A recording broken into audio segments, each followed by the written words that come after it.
anbiya mursalin washabi ajmain amma ba'du. Wala musannifu rahimahullahu ta'ala wa fa'ana bi wa bi ulumihi fid dharaini amin. Yang keempat, fungsi dari menggunakan huruf athof adalah syak. Jadi memang menunjukkan si mutakalim ini ragu-ragu. Ini adalah manakala menggunakan media athof wawu. Ja'a Muhammadun aw Khalidun. Ja'a Muhammadun aw Khalidun ini memang menggunakan aw untuk menunjukkan keraguan dari si mutakalim. Yang kelima adalah tashkik. Kalau syak ini munculnya dari mutakalim, kalau tashkik ini memang ditujukan supaya lawan bicara atau mukhotabnya itu ragu. Jadi membuat si mukhotab itu sendiri ragu. Iko usami fisyak. Dikendaki dengan tasdik adalah membuat si pendengar ini ragu-ragu. Najah Khalidun atau Muhammadun. Yang sukses itu Khalid atau Muhammad. Ini memang sengaja disebutkan tujuannya supaya si pendengar itu ragu. Yang keenam fungsinya adalah ibham. Ibham ini secara harfiah artinya menyamarkan atau mengkaburkan. Ibham ikhfaul hakikah wa tarkut ta'yinnya dengan ibham ya ikhfail hakikah wa tarkut ta'yin. Jadi menutupi kebenaran dan memang tidak menentukan sebagaimana dalam surat Saba ya. Wa inna au iyyakum la'ala hudan au fi dhalalim mubin. Tujuannya adalah memang di sana itu ibham supaya si mukhatab ini merasa tidak mendapatkan kepastian. Bunyi bait nazamnya wasyaki wa tasyiki wa ibhami wa ghaidzalika minal ahkami. Nah, nanti ada lagi hukum-hukum yang lain yang bisa diaplikasikan untuk au, di antaranya adalah ibah dan takhir. Nah, ibah dan takhir ini praktik yang sudah sering kita dapati dalam ilmu nahwu. Kadang kasusnya bisa ibah, bisa takhir, padahal format katanya mirip. Memang kalau takhir itu kita disuruh memilih, ya, sehingga tidak boleh melakukan kedua-duanya. Contohnya tazawwaj Hindan au ukhta Hindin. Nikahilah Hindun atau saudaranya Hindun. Nggak boleh menikahi dua-duanya. Harus milih ibah, boleh dilakukan dua-duanya. Jalisil ulama awis sholihin, duduk sama orang-orang alim atau sama orang-orang soleh. Harus pilih salah satunya? Enggak, dua-duanya dilakukan pun boleh. Karena ya sebagian dari orang alim adalah orang soleh juga. Sebagian dari orang soleh adalah orang alim juga. Ini fungsi-fungsi dari huruf athof, tafsil, arad ilal haq, syaful hukmi al awal, wa ja'luhu wa tsani, fungsi-fungsi dari idrob itu ya. Kemudian syak, taskik, dan yang terakhir ibham. Sebagaimana dalam nazam yang bunyinya tadi wa atafu binasakin tafsila, penggalan ajis baitnya ya. Di ahadil juz'ani auratin ilah hakin wasor fil hukmi lilladzi ta'ala wa syaki wa tasyiki wal ibhami wa ghairidzalika minal ahkami. Kita akan lanjutkan praktik menggunakan musnad ilah yang di sini terdapat dhamir fasal. Ya. Fungsi pertamanya diantaranya dengan dhamir fasal adalah qasruhu alal musnad. Jadi tujuannya adalah supaya si musnad ini khusus untuk musnad ilah saja. Jadi tidak ada praktek dualitas di sana sehingga khusus ya khusus Muhammadun huwal mujtahid, Muhammadlah yang seorang yang bersungguh-sungguh ya. Jadi yang bersungguh-sungguh itu hanya Muhammad. Ini salah satu fungsi yang bisa diaplikasikan oleh dhamir fasal ya. Salah satu fungsi yang bisa diaplikasikan oleh dhamir fasal.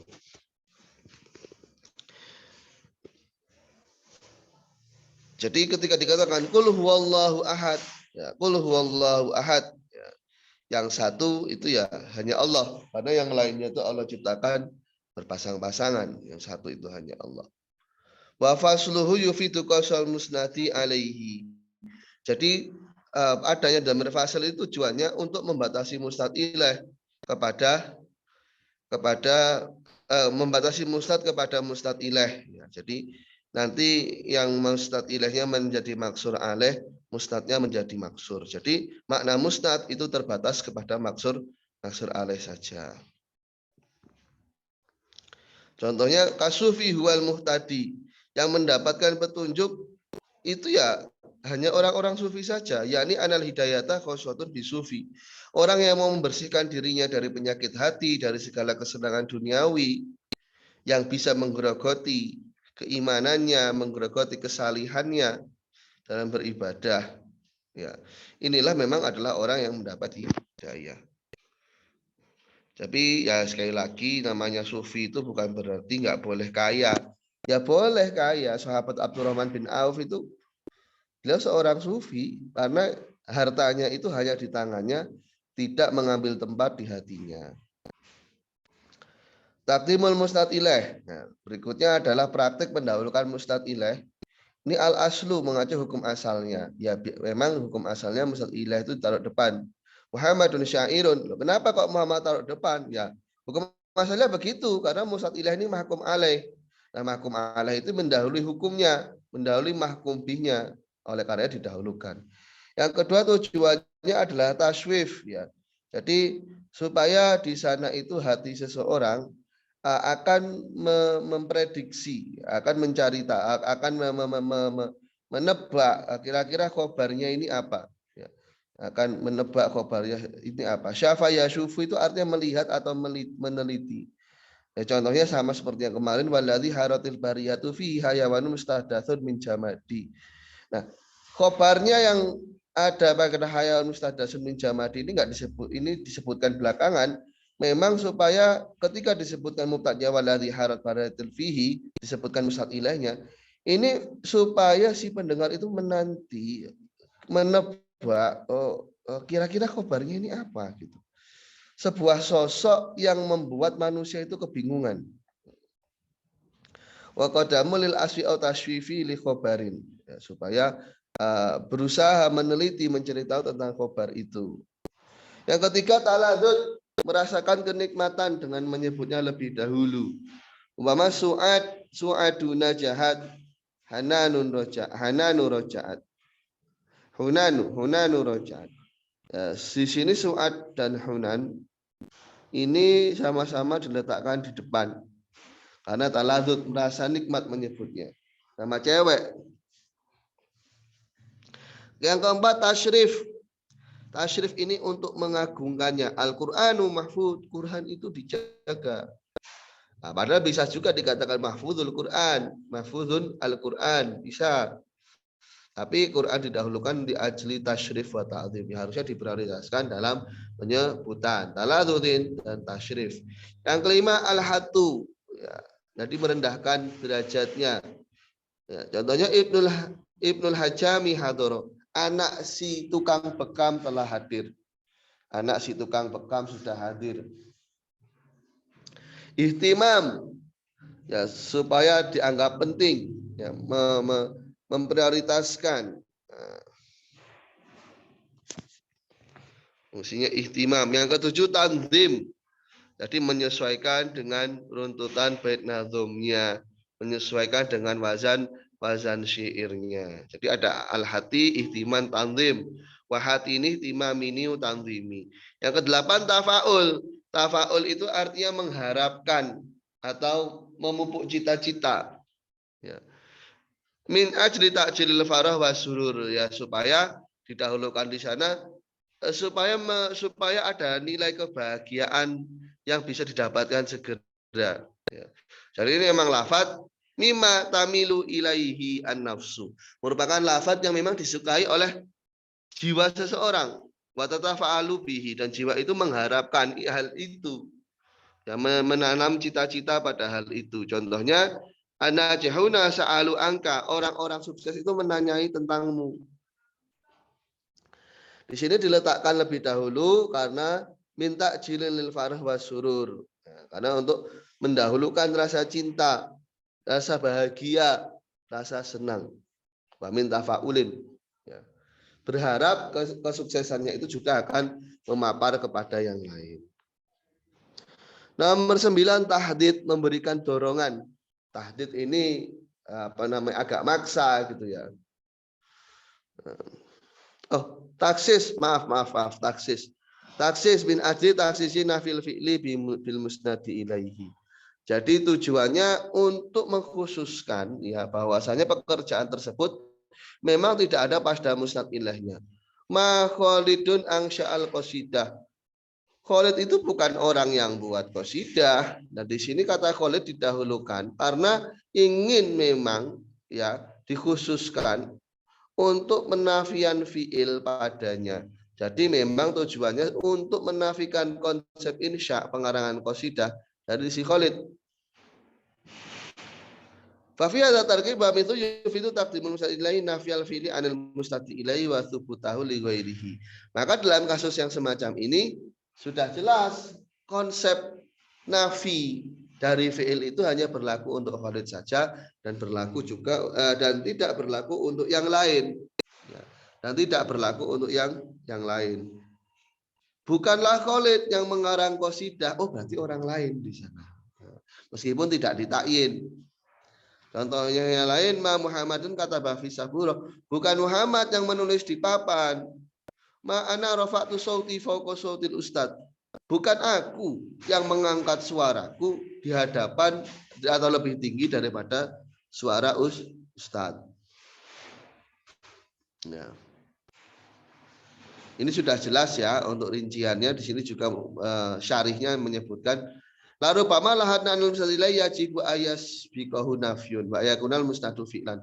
Yang memang dalam contoh ini mustad ilahnya didahului oleh nafi dan mustadnya berupa fi'il. Adzunu anna hadza wadih, ini jelas katanya. Mustad ilahnya Muhammad, nafi berupa ma, mustadnya berupa fi'il, kata bah di sana. Kemudian ma'ana rafa'tu, ananya mustad ilah, ma'nya nafi, mustadnya lafat rafa'tu. Fa'ala hadza kul ma Khalidun kata Balqisah. Ya. Jadi bukanlah Khalid yang menulis sebuah cerita, tapi yang lain yang menulisnya. Ma anta angkota al-gharik, bukan kamu yang menolong orang yang tenggelam.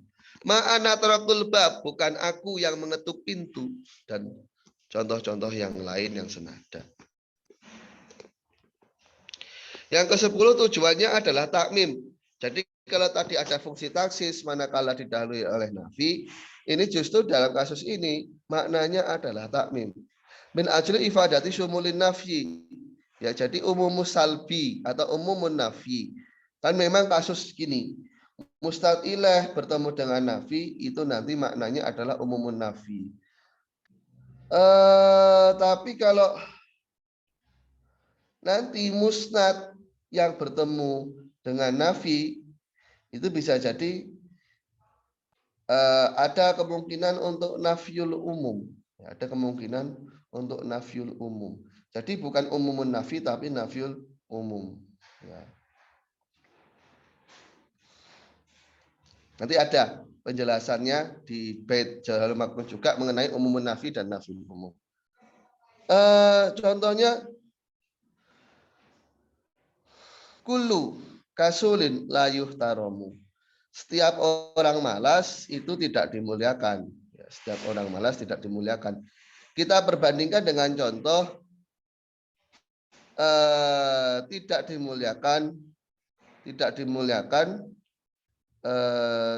seluruh orang malas. Berarti ada sebagian orang malas yang dimuliakan. Kalau seluruh orang malas tidak dimuliakan, berarti per individunya tidak dimuliakan. Ya. Kalau tidak dimuliakan seluruh orang malas, berarti ada sebagian individu yang dimuliakan. Jadi ada istilahnya itu umum nafi sama nafyul umum. Ya. Musnad ilaih di sini kullu kasul ya didahulukan karena umum musalbi untuk menunjukkan arti nafi yang diaplikasikan secara keseluruhan. Setiap orang malas tidak dimuliakan. Jadi kullu kasul ini tidak masuk dalam konsep muhtaram karena adalah yang menengah-nengahi di sana. Jadi nafinya itu akan mencakup seluruh individu dari musnad ilaihnya.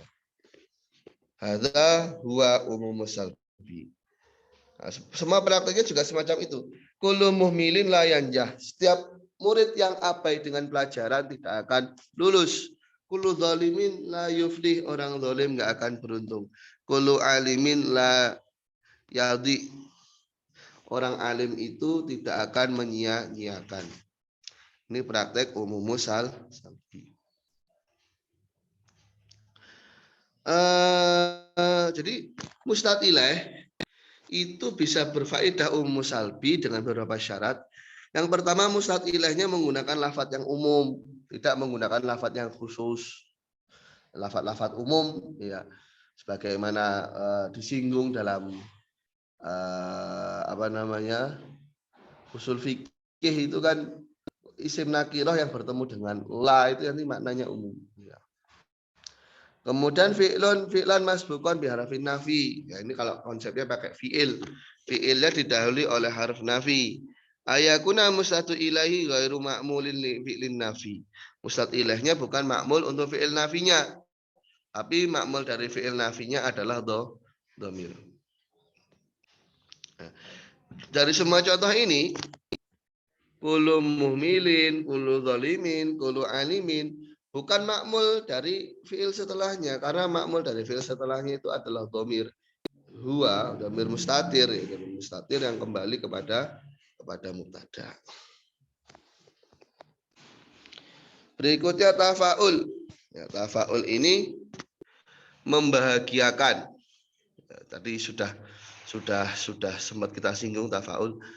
Memupuk asa atau membuat cita-cita dengan harapan hal baik itu akan mengenainya atau akan ia dapati gitu. Kemudian ada taksis, ada takmim, ya, kesimpulan dari di sini kesimpulan takdim musnad ilaih, Tafa'ulin taksisina atau takmimi insabal musnadu harfas salbi. Insabal musnada harfus salbi. Kalau yang saya hafalkan dulu musnadu harfas salbi. Di sini musnadnya jadi maf'ul. Insabal musnada harfus salbi idza kayak tadi umum salbi. Ya. Jadi mustad ilaih didahulukan dengan tujuan tafa'ul, taksis dan takmim dan juga umum salbi. Manakala mustad ilaihnya didahulukan, ya, didahulukan ala adatin nafi. Tapi kalau nanti adat nafinya itu mendahului mustad ilaihnya, maka itu salbul umum, ya, nafyu syumul. Ya, sebagaimana tadi sempat saya singgung. Ma kullu ma yatamannahul mar'u yudrikuhu tasyriyau bima tashtahi sufunu. Tidak semua yang diharapkan oleh manusia itu akan bisa ia dapati. Di sini kan mustad ilaihnya kullu. Jadi kalau mustad ilaih ini bersandingan dengan nafinya, ini nanti jadinya adalah nafyul umum atau salbul umum. Tapi kalau nanti huruf nafinya bersandingan dengan musnad, makanya kan dikatakan insohabal musnadu harfa salbi. Harusnya insohabal musnadu bukan musnada. Karena musnad itulah yang menyandingi kepada harfus salbi. La ala shawab semacam itu tuh harokatnya nanti bisa dikoreksi. Insyaallah mustad harfas salbi itu tadi umumun nafi. Kalau nanti mustad ilaihnya yang menyertai harfun nafi itu nanti adalah nafyul umum atau salbul umum. Makulu ma'itamanahul ma'u yudriku, tidak semua yang diinginkan oleh seseorang akan ia dapati. Kaciriyahu bima la tasdahi as-sufunu. Angin itu bertiup dengan apa yang tidak dikehendaki oleh kapal. Cukup ini ya, cukup sastra lah, cukup sastrawi.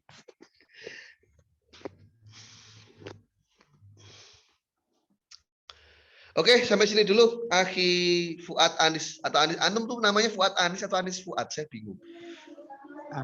Anis Fuadi. Anis Fuadi. Ya, tapi biasanya dipanggil Fuad gitu. Oke. Ya, gimana Antum, ada pertanyaan atau enggak? Ya, enggak ada sih, Ustaz. Ya. Karena sebenarnya kalau Darul Maknun untuk ilmu ma'aninya itu saya rasa mudah.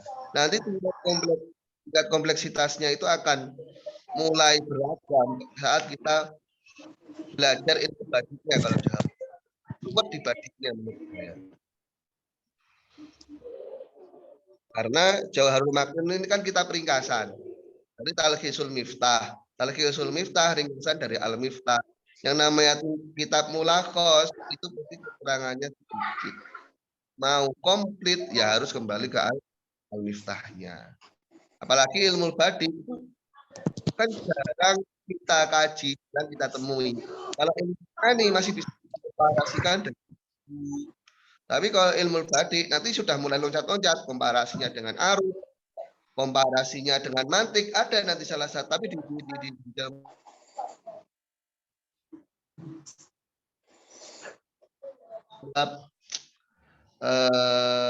balaghah istilahiyah.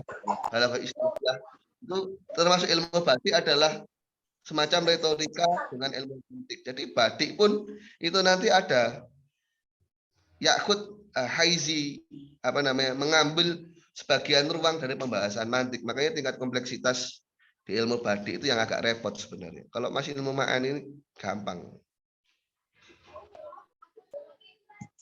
Ya, kalau gitu saya lanjutkan lagi. Oke. Jadi begini, taktibul musnadu ilaihi fi mithada tarkib yufidu salbal umum. Kalau musnad ilaihnya didahulukan, nanti fungsinya adalah salbal umum. Ya. Dalam kasus yang semacam ini, salbal umum atau nafyul umum. Kenapa? Karena huruf nafinya bersandingan dengan musnad ilaih. Kalau huruf nafinya bersandingan dengan musnad, nanti jadinya adalah umumun nafi atau umum musalbi. Jadi disebutkan kalau adatun nafi mendahului musnad ilaih yang di sana merupakan alfadzul umum, fungsinya adalah salbul umum, ya, salbul umum. Ai nafya syumul atau nafyul umum. Makulu baido syahmah, makul kaum ulama. Tidaklah seluruh kaum itu ulama. Ya sebagian ada yang ulama, ya ada yang enggak. Kalau semuanya ulama, terus yang santrinya siapa? Nah, makulu nasi muhsinun. Enggak semua manusia itu baik. Ya kalau semua manusia baik, neraka nanti nganggur. Makulul atfali adkiya. Enggak semua anak kecil itu pintar. Kalau anak kecil pintar ya orang tuanya sudah tinggal tidur aja di rumah, anaknya suruh kerja. Jadi musnad ilaih diletakkan di depan, ini fungsinya apa? Pertama al-aslu, mengacu hukum asal. Yang kedua tasywif, ya supaya si pendengar itu jiwanya akan menanti-nanti kejelasan kabarnya. Taladzud, tasyrif, al-had, merendahkan, ihtimam dan tanzim, menyesuaikan dengan bait syair. Kemudian tafaul, mengharapkan kebaikan atau kebahagiaan, taksis dan takmim.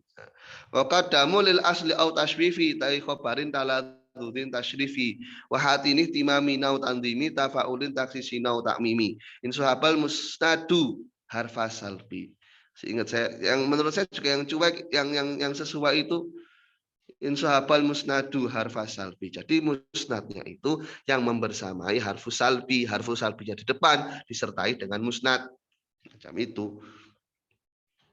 Idza kayak tadi umum salbi, karena nanti akan menunjukkan makna untuk menegasi, untuk keumuman nafi atau keumuman negasi. Nah, sekarang kita akan lanjut membahas khuruj an muqtadul dzahir, keluar dari tuntutan dzahir. Ya. Ini sebenarnya masih ada kaitannya dengan muqtadul hal, tapi muqtadul hal itu nggak selalu dzahir. Nah, ini kita akan beralih dari muqtadul dzahiril hal. Wa kharaju an muqtadul dzawahiri kawat imut malin makana dzahiri. Jadi kasusnya kita bisa membuat isim dzahir di tempatnya isim dhamir. Seharusnya diletakkan dhamir, tapi kita letakkan di sana isim dzahir. Contohnya wa al ilmu khairu ma yustafadu. Ya, wa al ilmu khairu ma yustafadu. Harusnya al ilmu khairu ma yustafadu. Kenapa ada dhamir di depan padahal tidak ada marjinya? Tiba-tiba di depan ada dhamir aja. Ya. Di situ huwa ditempatkan pada tempatnya isim dzahir. Nah, ini termasuk khuruj an muqtadha dzahir. Tujuannya apa? Linuktatin.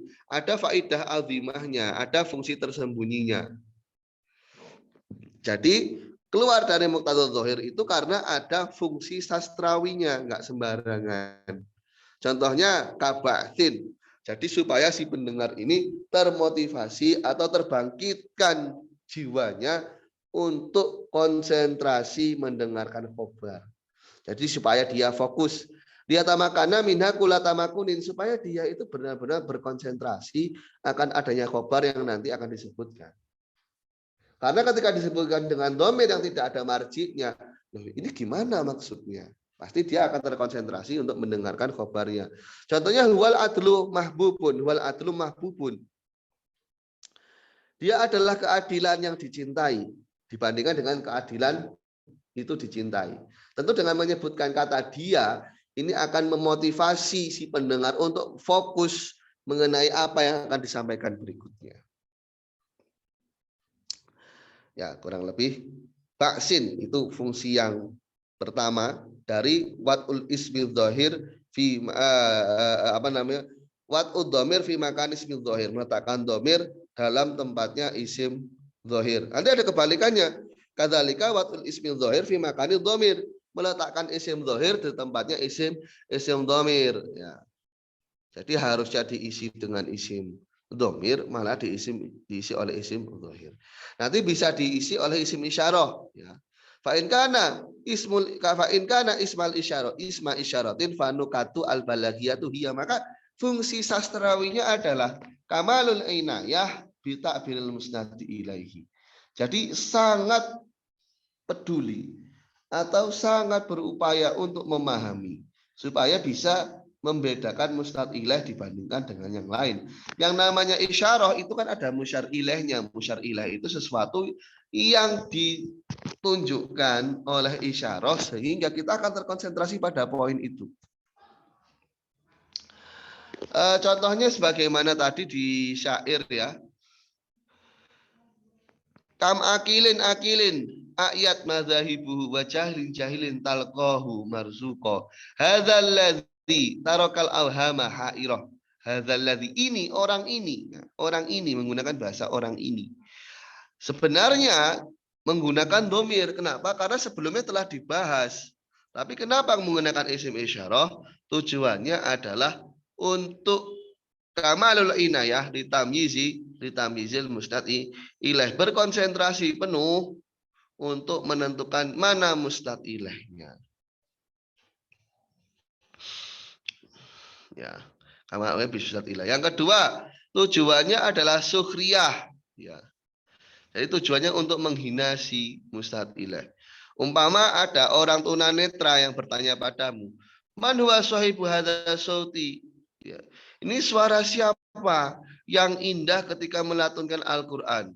Kemudian kau katakan, loh, suaranya orang ini. Padahal yang tanya orang tunanetra. Kalau antum jawab dia, ya umpama, ya masih make sense lah. Maksudnya adalah orang ketiga dari pembicaraan yang berlangsung. Tapi ketika menggunakan isim isyarah yang musyar ilaih itu biasanya diindikasikan dengan jari. Ini adalah kasus di mana melakukan penghinaan kepada orang tunanetra. Karena dia tidak bisa melihat jari jemari Anda mengarah kemana. Paham ya, Akhi Fuad, ya? Insyaallah paham, Ustaz. Antum aslinya mana? Asli Demak. Asli Demak. Saya kira Kudus. Tangannya kayak orang Kudus. Iya. Tinggalnya di Semarang. Oh, Demak itu kota Palu ya? Ya.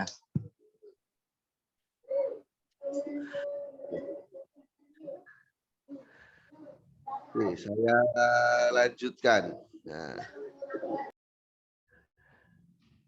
dalam contoh yang tadi, ya, contoh yang tadi tujuannya adalah sukhriyah, untuk merendahkan kepada si pendengar. Yang kelima, ijhal. Jadi ijhal ini mengklaim si pendengar itu bodoh. Ka'antu khotibatil mizan, kayak umpama engkau berbicara pada seorang murid, Muhammadun wa Aliyun wa Khalidun, fahaula'il ladzi yastahiqunal ihtiram. Ya. Muhammad, Ali, dan Khalid, mereka itulah orang-orang yang berhak untuk dimuliakan. Di sini menggunakan isim isyarah.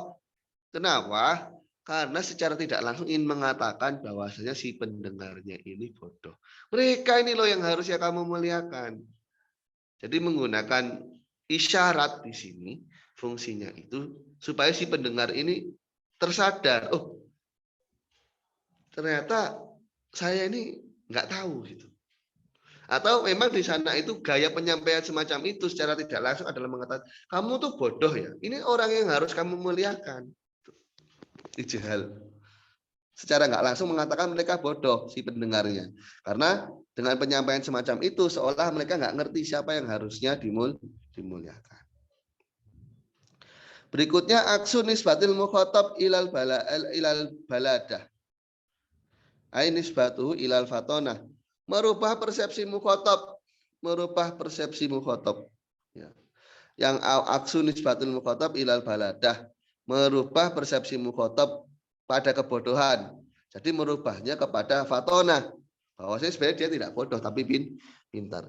Ka'antu khotifah syakhsun qailan ma asyarta bihi min takrimi talabatil ilmi wa ihtiramil ulama hadza ma qasatuhu hinama tahaddatsu fil maudhu.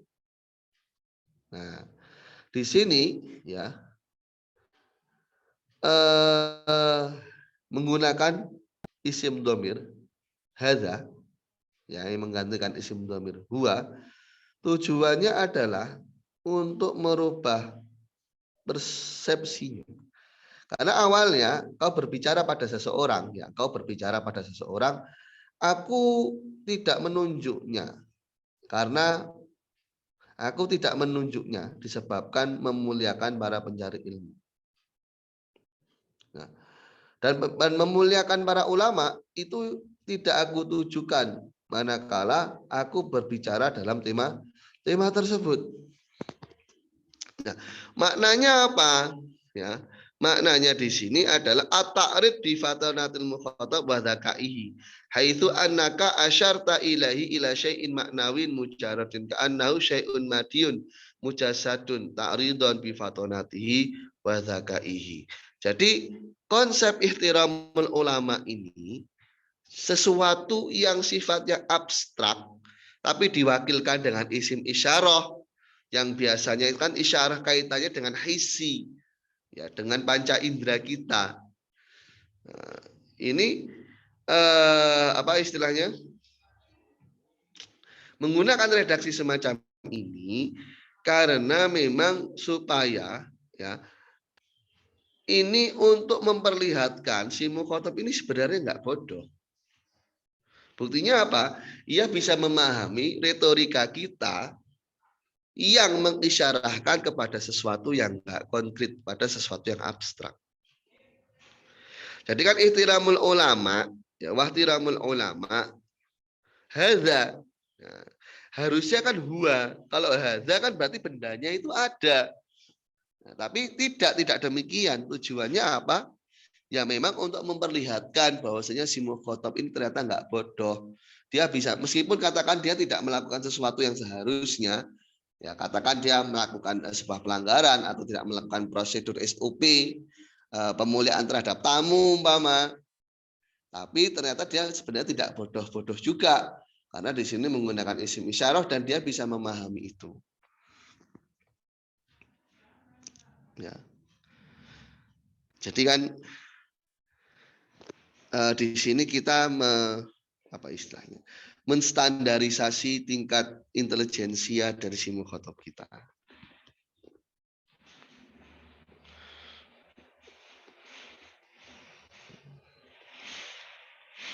Berikutnya dakwah zuhur. Ya, sudah jelas. Iddi'au kamal zuhuril musnad ilaih. Jadi adanya klaim bahwasanya musnad ilaihnya itu sudah jelas. Sebagaimana kau isyarahkan kepada amrun maknawi, hadza qasdi. Ini yang aku kehendaki. Ini agak mirip dengan yang tadi ya. Mengisyarai sesuatu yang abstrak. Ya, menjadi ganti dari kata huwa qasdi lafadz hadza qasdi. Nah, menggunakan lafadz hadza qasdi semacam ini tujuannya adalah supaya menunjukkan mustaq ilaihnya, yakni yang diwakili oleh huwa itu sebenarnya sudah jelas sehingga bisa diwakili oleh hadza. Jadi sebenarnya dari konsep yang sama bisa memiliki dua nuktah sekaligus memang. Bisa untuk memperlihatkan, loh, ini amrun jali, ini perkara yang sudah jelas. Wadih kawuduhi syamas. Jadi orang harusnya di sana aplikasinya dengan domir, tapi saya gunakan isim isyarah. Nah, atau ya gitu, ta'rid. Ya, ta'rid li fatonatil mukhotob wa dzakaihi, memperlihatkan kecerdasan dan tingkat intelektualitas dari si mukhotobnya. Jadi isim dhohir berupa isim isyarah yang diaplikasikan pada tempatnya isim domir, di sini ada beberapa fungsi. Pertama, konsentrasi penuh untuk menentukan musnad ilaih, memilah musnad ilaih. Yang B, sukhriyah, menghina. Yang C, menilai bodoh, ya secara tidak langsung itu menilai bodoh. Yang D, sebaliknya, enggak bodoh tapi dia pintar. Kenapa? Ya tadi itu amrun maknawi, hal yang abstrak. Ia gunakan isim isyarah. Yang penggunaan isim isyarah itu untuk hal yang konkret yang bisa didapati oleh panca indera. Kalau kata bahasa akademisnya itu hal yang empiris. Berikutnya yang E, dakwah zuhur. Ini adalah hal yang jelas. Iddia, klaim. Au kamali tamizin au sukhriyatin ijhali au aksinau dakwah zuhur. Akhi Fuad ini keseharian apa? Masih mesantren atau sudah kuliah atau sudah berkeluarga? Saya statusnya bimbing anak tahfidz di Semarang. Kalau status belum berkeluarga. Kalau kuliah sudah selesai. Berkeluarga? Belum. Pengen cepat apa pengen lama? Gimana, Ustaz? Pengen cepat apa pengen lama berkeluarganya? Kalau pengen cepat tak doakan. Oh. Rencana akhir tahun mau lamaran, Ustaz. Sudah ada stoknya berarti. Ini masih kategori istikharah, Ustaz. Loh, kalau istikharah berarti nggak cuma satu berarti kalau istikharah. Iya, ini masih pilih-pilih. Belum ditentukan, Ustaz. Semoga nanti husnudzon saja diberi yang cocok. Yeah. Sebenarnya gini, kalau dulu kiai saya di pesantren tuh pesen, kalian kalau umpama pilihannya cuma satu, langsung nikah saja. Karena pilihannya nikah sama nggak nikah itu jelas lebih baik nikah untuk orang zaman sekarang. Iya benar, Ustaz. Mau sok-sokan kayak Imam Nawawi. Nggak kira mampu ya. Orang teman anak sama HP, sama setan gepeng sama HP terus nikah paling aman. Kalau pilihan cuma satu, nggak usah nikah aja. Pasti baik. Cuman kalau pilihannya banyak ya berarti ya memang silahkan istighfar. Lah itu yang pilihannya banyak itu kira-kira mau sama antum atau enggak? Entar jangan-jangan antum ngelis aja tapi. Waduh.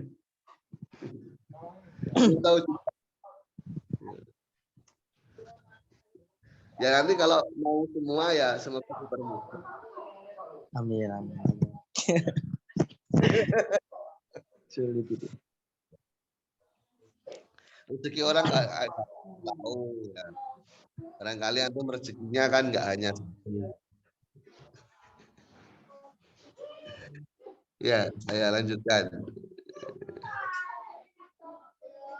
Ya, jadi tadi kita sudah membahas meletakkan isim dohir di tempatnya isim domir. Ya, nuktah tadi dengan praktek menggunakan isim isyarah. Dengan praktek menggunakan isim isyarah. Nah, sekarang di sini ya, kita tidak gunakan isim isyarah, tapi isim dohir yang biasa.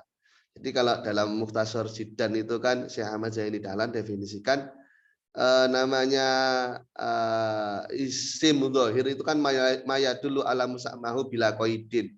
Sebuah kata yang bisa menunjukkan sesuatu yang ia namai dengan tanpa label apapun. Itu namanya isim dohir. Memang sekilas mirip dengan alam. Alam kan ismun yu'ainul musamma mutlaqo. Cuman bedanya kalau alam itu kan tasyakhus, dia mengikat pada nilai personalnya, sedangkan isim dhohir itu tidak. Isim dhohir itu lebih luas karena bisa lafadznya itu nanti maknanya kuli, jadi maknanya itu universal, atau memang bisa juz'i, jadi partikular semacam alam. Jadi kalau kita relasikan, namanya isim dhohir itu adalah a'am akhos mutlak dengan relasi pada alam gitu ya. Karena alam itu identitas, isim dhohir itu maya dulu alam samahu bila qaidin. Cuman kalau alam itu kan tasyakhus, mengikat nilai personalnya. Kalau alam isim, alam kunyah atau alam lakob kan begitu. Kecuali kalau alam jinis itu kan ma'rifah lafdzon tapi kan nakiroh maknan. Pertama kita akan bahas fungsinya al-madad. Ya. Jadi madad ini ziyadatu tamkinil musnadi ilahi fi nafsis sami. Si musnad ilaih ini akan menanamkan, ya, akan apa istilahnya? Akan membuat si sami ini benar-benar memahami apa yang ia sampaikan. Jadi kalau pakai isim domir, kadang kan meskipun domir itu isim ma'rifahnya paling tinggi. Cuman kadang orang itu kalau pakai isim domir malah nggak ngeh karena kurangnya konsentrasi. Maka dia nggak pakai isim domir, langsung pakai isim dohir lagi supaya si sami ini tidak berpikir dua kali. Syadatna syiddatal laitsi goda wa laitsu godban. Ya. Jadi kata walaisi godban, tapi tidak dikatakan wawa godban, karena padahal laisnya sudah disebutkan pertama ya pada soter bait, tapi pada ajas baitnya nggak disebutkan. Tapi pada ajas baitnya disebutkan lagi, justru tidak menggunakan dhamir. Tujuannya apa? Ya karena di sini nuktah balagiyahnya itu adalah al-madad, supaya si saminya ini benar-benar bisa memahami apa yang ditekankan oleh si musnad ilaih. Jadi ziyadatul tamkin ini kurang lebihnya penegasan dari musnad ilaih pada diri si sami, yang andaikan dia pakai dhamir, si pendengar ini belum tentu yakin itu arahnya. Ya. Contohnya qul huwallahu ahad, Allahus somad. Nah, walam yakul masalan qul huwallahu ahad huwas somad. Tujuannya kenapa disebutkan Allah lagi? Supaya konsentrasi dari si sami ini memang bisa diluangkan untuk memahami apa yang disampaikan oleh si mutakallim, ziyadatul tamkin. Jadi lebih menekankan, lebih memantapkan musnad ilaihnya pada diri si sami. Memang ad-dhamir fit dhamir, dhamir itu letaknya di hati, memang paling ma'rifah, tapi kan nggak semuanya itu memiliki tingkat kesadaran, tingkat konsentrasi yang sama dalam setiap waktunya. Wal madadu li nuqtati tamkini kallahu somad. Nah, disebutkan oleh Syekh Abdul Rahman Al-Akhdari begitu. Berikutnya qasdul isti'taf, mengharap belas kasih. Ilahi abdukal asi ataka mukiron bi dzunubi wa qadda'aka. Nah, di sini ilahi abdukal asi ataka. Kenapa nggak ngomong ilahi anal asi? Kenapa justru menggunakan isim dhohir di sini? Tujuannya istiqtof, untuk berbelas kasih. Ya Allah, saya ini hambamu yang pendosa loh. Hambamu yang pendosa ini datang kepadamu loh, mengakui dosa-dosanya. Dan telah memanggil engkau, telah berdoa pada engkau. Ya kalau bahasa orang Jawa ya mbok ya oh. Hendaknya ya engkau ampuni. Lah kalau enggak, kalau bukan engkau yang ampuni siapa lagi? Begitu. Kan ada diskusinya itu. Barang siapa yang tidak bersyukur atas nikmatku, tidak bersabar atas siksaku, tidak bersabar atas ujianku, ya, tidak mensyukuri atas makan yang aku berikan, maka carilah Tuhan selain aku. Maka keluarlah dari langit dan bumi, maka keluarlah dari langitku dan carilah Tuhan selain aku. Ya sudah, syukur saja. Ya, sudah syukur saja. Apa yang kita dapati sekarang itu ya disyukuri. Kita bisanya belajar semacam ini ya kita syukuri. Mungkin kadang kita berpikir, oh kenapa kok saya nggak hidup di zaman dahulu saja, belajar enak, Ya belum tentu antum hidup zaman dahulu belum tentu jadi ulama juga. Siapa kita bisa menentukan hidup kita sendiri. Syekh Yusri Jabri itu kan di mana-mana selalu berapa namanya ya berpesan istaqim min haitsu aqamakallah. Berkonsistenlah atau beristiqomahlah dimanapun Allah tempatkan kamu.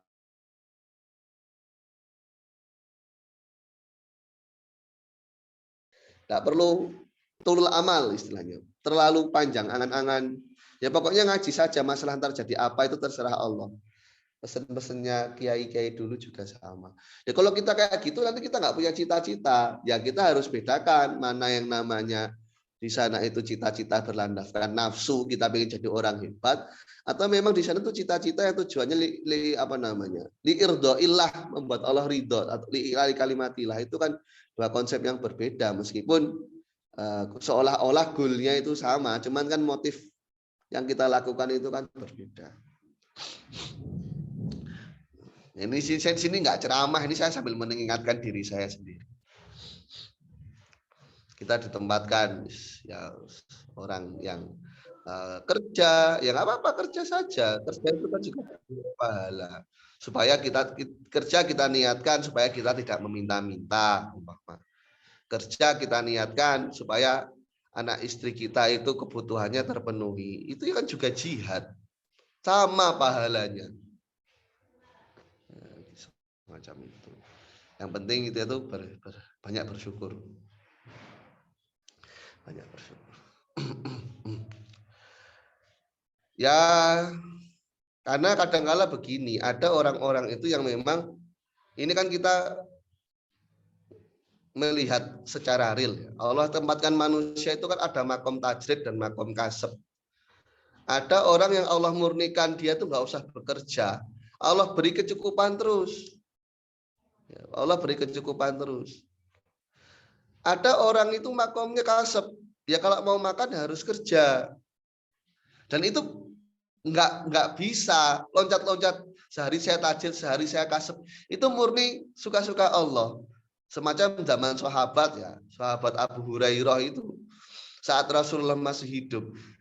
Ya mohon maaf, beliau itu kesehariannya ya hanya di Masjid Nabawi sebagai ashabus sufah.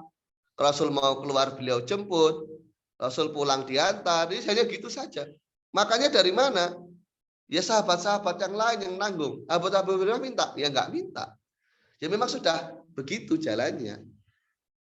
Terus semacam sahabat Abdurrahman bin Auf akhirnya tajrid nggak kerja, ya enggak, dia tetap kerja. Ya memang jalannya begitu.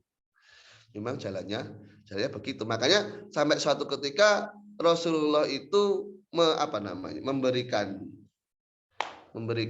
menyampaikan ya Al-Quran itu paling layak dimintai upah. Beliau sampai berkata semacam itu. Taklimul Quran, ya, saya redaksi hadisnya saya agak lupa.